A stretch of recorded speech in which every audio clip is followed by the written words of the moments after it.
بسم اللہ الرحمن الرحیم۔ السلام علیکم ورحمۃ اللہ وبرکاتہ۔ عزیز طلباء کرام، کیسے ہیں آپ؟ سب خیر و عافیت سے ہیں؟ آج مختصر القدوری کا سبق نمبر 27 ہے اور باب صفت الصلاۃ یہ اپنے آخری مراحل میں ہے۔ ایک لیکچر اس کے بعد باقی ہوگا۔ آج حصہ سوم ہے اور حصہ سوم کے اندر آج انشاءاللہ ہم ڈسکس کر رہے ہیں نماز کے طریقے میں سے تشہد سے متعلق، درود شریف سے متعلق اور آخر میں سلام وغیرہ کے کچھ مسائل ہم انشاءاللہ آج کے اس سبق کے اندر ڈسکس کریں گے۔ تو چلتے ہیں، سب سے پہلے ہم عبارت پڑھیں گے اور اس کے بعد پھر اس عبارت کی مختصر تشریح ہوگی۔ تو آج کی ہماری عبارت یہاں سے شروع ہوتی ہے: فَإِذَا رَفَعَ رَأْسَهُ مِنَ السِّجْدَةِ الثَّانِيَةِ فِي الرَّكْعَةِ الثَّانِيَةِ افترش رجله اليسرى فجلس عليها ونصب اليمنى نصبا ووجه أصابعه نحو القبلة ووضع يديه على فخذيه ويبسط أصابعه ثم يتشهد. والتشهد أن يقول التحيات لله والصلوات والطيبات السلام عليك أيها النبي ورحمة الله وبركاته، السلام علينا وعلى عباد الله الصالحين، أشهد أن لا إله إلا الله وأشهد أن محمدا عبده ورسوله، ولا يزيد على هذا في القعدة الأولى، ويقرأ في الركعتين الأخريين بفاتحة الكتاب خاصة، فإذا جلس في آخر الصلاة جلس كما جلس في الأولى، وتشهد وصلى على النبي صلى الله عليه وسلم ودعا بما شاء بما يشبه ألفاظ القرآن والأدعية المأثورة، ولا يدعو بما يشبه كلام الناس، ثم يسلم عن يمينه ويقول السلام عليكم ورحمة الله، ويسلم عن يساره مثل ذلك، ويجهر بالقراءة في الفجر وفي الركعتين الأوليين من المغرب والعشاء إن كان إماما، ويخفي القراءة فيما بعد الأوليين، وإن كان منفردا فهو مخير، إن شاء جهر وأسمع نفسه وإن شاء خافت، ويخفي الإمام القراءة في الظهر والعصر۔ تو یہاں تک آج کی ہماری عبارت ہوگی اور اس عبارت کی تشریح ابھی ہم کرنے جا رہے ہیں۔ تو فَإِذَا رَفَعَ رَأْسَهُ یہاں سے ہے کہ جب اپنے سر کو اٹھائے، من السجدۃ الثانیۃ دوسرے سجدے سے، کون سی رکعت میں؟ فی الرکعۃ الثانیۃ دوسری رکعت میں، یعنی 2 رکعت والی اگر نماز پڑھ رہا ہے تو دوسری رکعت میں اگر وہ سجدہ اس کا مکمل کر لیا اس نے، تو اس سے جب سر اٹھائے گا تو افترش رجلہ الیسریٰ، تو اپنے بائیں پاؤں کو نیچے بچھا دے گا، فجلس علیہ اس کے اوپر بیٹھ جائے گا، ونصب الیمنی اور دائیں پاؤں کو کھڑا کرے گا، نصبا بالکل سیدھا کھڑا کرے گا اس کو، اور اس کی جو انگلیاں ہوں گی ان کو قبلے کی طرف رکھے گا اور اس کو کھڑا کر دے گا، ووجہ اصابعہ اور اس پاؤں کی جو انگلیاں ہیں ان کو یعنی رخ ان کا پھیرے گا، نحو القبلتی قبلہ کی جانب۔ تو یہاں سے آپ کو تشہد میں بیٹھنے کا طریقہ اس عبارت کے اندر بتایا جا رہا ہے۔ ووضع یدیہ علی فخذیہ، اپنے جو دونوں ہاتھ ہیں وہ اپنی تشہد کی حالت میں اپنی ران کے اوپر رکھے گا، بالکل نیچے لٹکانے بھی نہیں ہیں گھٹنوں سے آگے نیچے، اور بالکل پیچھے بھی نہیں رکھنے، بلکہ بالکل گھٹنوں کے برابر میں سیدھ کے اوپر اس کی انگلیاں آنی چاہیے ہاتھوں کی۔ وَيَبْسُطُ أَصَابِعَهُ اور انگلیاں جو ہیں وہ بند کر کے نہیں رکھے گا بلکہ انگلیوں کو کھولے گا، بہت زیادہ کشادہ بھی نہ ہو اور بہت زیادہ بالکل بند بھی نہ ہو، ایک نارمل حالت کے اندر يَبْسُطُ أَصَابِعَهُ، اپنے ہاتھوں کی جو انگلیاں ہیں ان کو وہ کشادہ پھیلائے گا وہ۔ ثم يتشهد، پھر تشہد پڑھے گا۔ تشہد یعنی جو الفاظ ہیں وہ الفاظ پڑھے گا، اس میں جو حضرت عبداللہ بن مسعود رضی اللہ تعالی عنہ کی تشہد ہے وہ احناف کے نزدیک ہے، اور احناف کے نزدیک وہی تشہد پڑھی جاتی ہے، اور شوافع کے نزدیک دوسری تشہد ہے جو حضرت عبداللہ بن عباس رضی اللہ عنہ سے بھی منقول ہے، اور صحابہ سے بھی مختلف تشہدیں وہ منقول ہیں۔ احناف کے نزدیک جو یہاں اس کتاب کے اندر مذکور ہے وہ حضرت عبداللہ بن مسعود رضی اللہ عنہ کو جو حضور صلی اللہ علیہ وسلم نے ہاتھ پکڑ کر سکھائی تھی وہ تشہد، اور اس کا حکم بھی دیا تھا کہ اس کو لوگوں کو سکھائیں۔ تو وہ یہاں سے شروع ہوتی ہے والتشہد، اور تشہد کون سی پڑھے گا؟ فرمایا ان یقولا، اس طریقے سے کہے گا التحیات للہ، کہ تمام قولی عبادتیں اللہ تعالیٰ کے لیے ہیں، والصلوات، اور تمام بدنی عبادتیں جو انسان اپنے جسم سے انسان انجام دے رہا ہوتا ہے، والطیبات، اور تمام مالی عبادتیں جو انسان صدقہ، خیرات، زکوٰۃ، عشر یہ جو دے رہا ہوتا ہے، تو یہ جتنی بھی عبادتیں ہیں ان سب عبادتوں کا تعلق کس کے لیے ہم کر رہے ہیں؟ یہ صرف اور صرف اللہ کی رضا حاصل کرنے کے لیے کر رہے ہوتے ہیں۔ تو یہ حضور صلی اللہ علیہ وسلم نے ایک روایت میں آتا ہے کہ معراج کے موقع پر اللہ تعالیٰ کو یہ تحفہ دیا کہ التحیات للہ والصلوات والطیبات۔ پھر اللہ تعالیٰ کی طرف سے جواب آیا کہ السلام علیک ایھا النبی ورحمۃ اللہ وبرکاتہ، کہ اے نبی آپ پر سلامتی ہو اور اللہ کی رحمت ہو اور اس کی برکتیں ہوں۔ اور پھر حضور صلی اللہ علیہ وسلم نے اپنی امت کو بھی سبحان اللہ اپنی امت کو بھی وہاں پر نہیں بھولا، اور فوراً جواب میں فرمایا السلام علینا، اور ہم پر بھی سلامتی ہو، وعلی عباد اللہ الصالحین، اور میری امت کے جو نیک بندے ہیں ان کے اوپر بھی سلامتی ہو۔ جب یہ بات جبرائیل نے سنی تو اس نے یہ فرمایا اشہد ان لا الہ الا اللہ، کہ میں گواہی دیتا ہوں کہ اللہ کے سوا کوئی عبادت کے لائق نہیں، واشہد ان محمدا عبدہ ورسولہ، اور محمد صلی اللہ علیہ وسلم اللہ کے بندے اور اس کے رسول ہیں۔ تو یہ التحیات، یہ تشہد ہے حضرت عبداللہ بن مسعود رضی اللہ تعالیٰ عنہ کو حضور صلی اللہ علیہ وسلم نے سکھائی تھی۔ تو یہ پڑھے گا ولا یزید علی هذا فی القاعدۃ الاولی، اگر درمیانی قاعدہ ہے تو فرمایا کہ اس میں زیادہ نہیں کرے گا تشہد پر، اس سے یعنی عبدہ ورسولہ تک ہی پڑھے گا۔ پہلی تشہد اگر پڑھ رہا ہے یعنی درمیانی قاعدہ جس کو چھوٹا قاعدہ کہتے ہیں یا درمیانی قاعدہ کہتے ہیں، اگر 4 رکعت والی یا 3 رکعت والی نماز پڑھ رہا ہے تو اس میں جو 2 رکعتوں کے بعد جو قاعدہ ہوگا اس قاعدے کے اندر فرمایا کہ وہ لا یزید علی ھذا، یعنی اتنے ہی پڑھے گا، اس سے زیادہ درود شریف ساتھ نہیں ملائے گا۔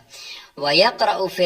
الرَّكْعَتَيْنِ الْأُخْرَيَيْنِ بِفَاتِحَةِ الْكِتَابِ خاصةً، یہاں سے فرماتے ہیں کہ جو 4 رکعت والی نماز اگر ہے تو 2 رکعت کے بعد درمیان میں قاعدہ کرے گا، اور اس کے بعد اگلی 2 رکعتیں جو پڑھے گا تو اس میں اگر فرائض وہ پڑھ رہا ہے تو فرائض میں صرف اکتفا کرے گا وہ بفاتحۃ الکتاب خاصتاً، صرف اور صرف سورہ فاتحہ کو ہی پڑھے گا، اس کے علاوہ ساتھ سورت نہیں ملائے گا۔ یہ تب ہے کہ جب فرائض پڑھ رہا ہو، اگر وہ سنن پڑھ رہا ہے یا نوافل پڑھ رہا ہے 4 رکعت تو پھر اس صورت میں جو اگلی 2 رکعتیں ہوں گی اس میں سورت ملانا بھی واجب ہے۔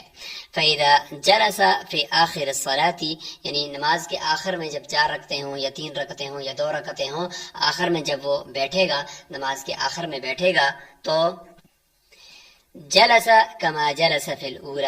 اس طریقے سے بیٹھے گا جس طریقے سے وہ پہلے قاعدے کے اندر بیٹھا تھا، وہی طریقہ ہوگا کہ بائیں پاؤں کو بچھا کر دائیں پاؤں کو کھڑا کر کے اس کی انگلیوں کو قبلے کی طرف موڑ کر وہ بیٹھے گا، اور عورت وہ دونوں پاؤں کو اپنے دائیں طرف کو باہر کو نکال کر اور اپنے جو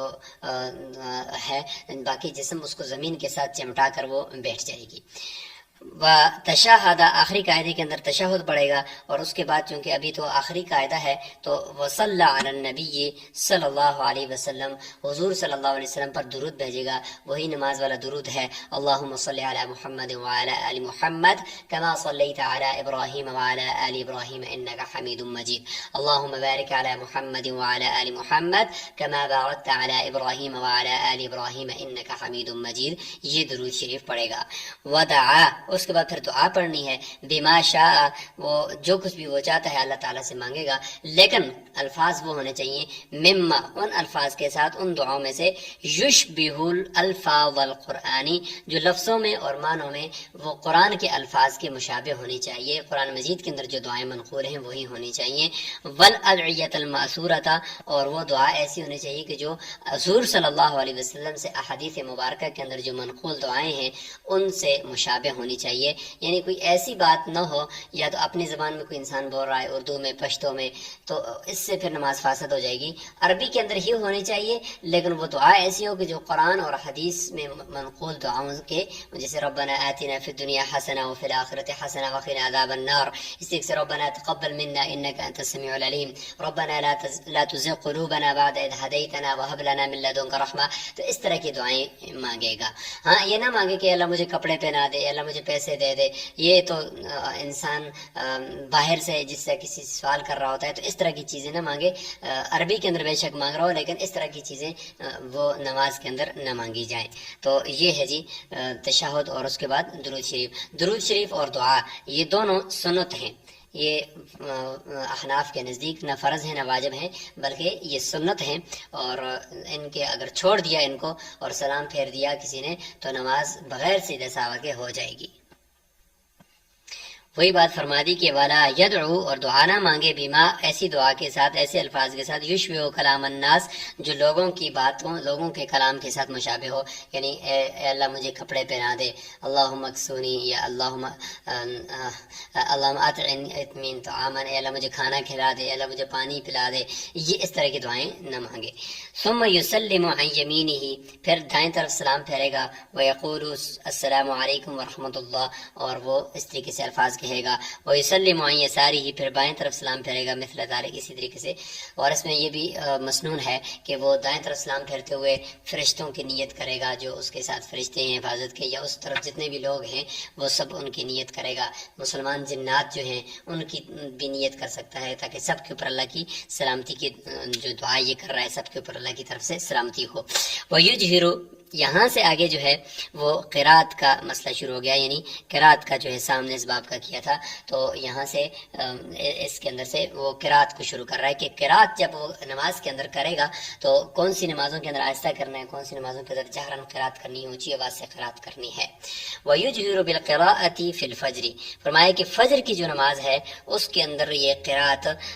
جہرن کرے گا، مطلب اونچی آواز سے قرات کرے گا، اور اس کے علاوہ جو وفي الركعتين الأوليين من المغرب والعشاء، مغرب اور عشاء کی جو پہلی دو رکعتیں ہیں ان کے اندر بھی یہ اونچی آواز سے امام قرات کرے گا، کب؟ ان کان اماما، جب وہ امام ہو۔ وَيُخْفِي الْقِرَاءَةَ فِيمَا بَعْدَ الْأُولَيَيْنِ، اور پہلی دو کے بعد جو چھوٹا قاعدہ کرنے کے بعد جب آگے دو رکعتیں یا مغرب کے اندر ایک رکعت میں لائے گا تو اس کے اندر سورت بھی نہیں پڑھنی، اور سورہ فاتحہ جو پڑھنی ہے وہ بھی آہستہ آواز سے پڑھنی ہے۔ فرمایا یخفی القراءۃ، قرات کو مخفی یعنی آہستہ پڑھے گا، فیما بعد الاولی، یعنی پہلی دو جو فرض اس نے پڑھ لیے اس کے بعد۔ وَإِنْ كَانَ مُنْفَرِدًا، اگر منفرد ہے یعنی اکیلا نماز پڑھ رہا ہے تو کیا وہ ان تین نمازوں کے اندر یعنی فجر، مغرب اور عشاء، ان کے اندر وہ جہرن قرات کر سکتا ہے جس میں امام کو جہرن قرات کرنی ہوتی ہے؟ فرمایا فَهُوَ مُخَيَّرٌ، اس کو اختیار ہے، إِنْ شَاءَ جَهَرَ، چاہے تو وہ اونچی آواز سے کر لے، لیکن اتنا اونچی آواز سے چونکہ وہ خود ہی ہے اکیلا تو اتنا پڑھے کہ وہ اسمع نفسہ، اپنے نفس کو وہ سنا لے، تو چاہے تو وہ یہ بھی کر سکتے کہ اتنا اونچا پڑھ لے، اس سے اس کی نماز کے اندر توجہ بھی برقرار رہے گی۔ وَإِنْ شَاءَ، اور اگر چاہے تو خافتا، آہستہ آواز سے پڑھے، لیکن زبان سے نکالنا الفاظ کا یہ ضروری ہے، صرف دل میں سوچنا اس کو قرات نہیں کہا جاتا۔ یہ چونکہ تین نمازوں کے اندر فرمایا کہ وہ امام جو ہے وہ قرات کرے گا، اور منفرد جو ہے اس کو اختیار ہے، اور اس کے علاوہ جو ظہر اور عصر ہے اس کے بارے میں فرمایا وَيُخْفِي الْإِمَامُ الْقِرَاءَةَ فِي الظُّهْرِ وَالْعَصْرِ، ظہر اور عصر کی نمازوں کے اندر امام قرات کو مخفی رکھے گا، آہستہ پڑھے گا۔ تو شروع میں جب اسلام مکہ مکہ کے اندر پھیل رہا تھا تو اس وقت مشرکین کی طرف سے اور دشمنوں کی طرف سے تکلیفیں پہنچائی جاتی تھیں، اور حضور صلی اللہ علیہ وسلم سب نمازوں کے اندر جہراً قرات فرماتے تھے، اس لیے دن کے وقت وہ تکلیف زیادہ پہنچاتے تھے، آواز سن کر آ جاتے تھے اور تکلیف پہنچاتے تھے، تو اللہ تعالیٰ کی طرف سے فرمایا کہ ولا تجہر بصلاتک ولا تخافت بها، تو یعنی یہ کہ اللہ تعالیٰ کی طرف سے یہ حکم آیا کہ آپ اونچی آواز سے قرات نہ کریں، تو اس کا حکمت یہ تھی کہ لوگ آ کر تکلیف پہنچاتے ہیں، اس لیے دن کی نمازوں کو زور اور عصر کے اندر آہستہ قرات کا حکم ہوا، اور رات کو چونکہ وہ لوگ مصروف ہوتے ہیں اور سوئے ہوتے ہیں، تو اس صورت میں اللہ تعالیٰ نے رات کی جو نمازیں ہیں ان کے اندر قرات کرنے کا اونچی آواز سے حکم دے دیا۔ والوتر، یہاں سے آگے انشاءاللہ ہمارا سبق جو ہوگا وہ کل ہوگا، یہاں تک آج کا ہمارا سبق مکمل ہو چکا ہے۔ آگے وتر کے احکام انشاءاللہ ہم آخری سبق کے اندر پڑھیں گے، اس سے ہمارا نماز کا طریقے کا جو بیان تھا وہ مکمل ہو جائے گا۔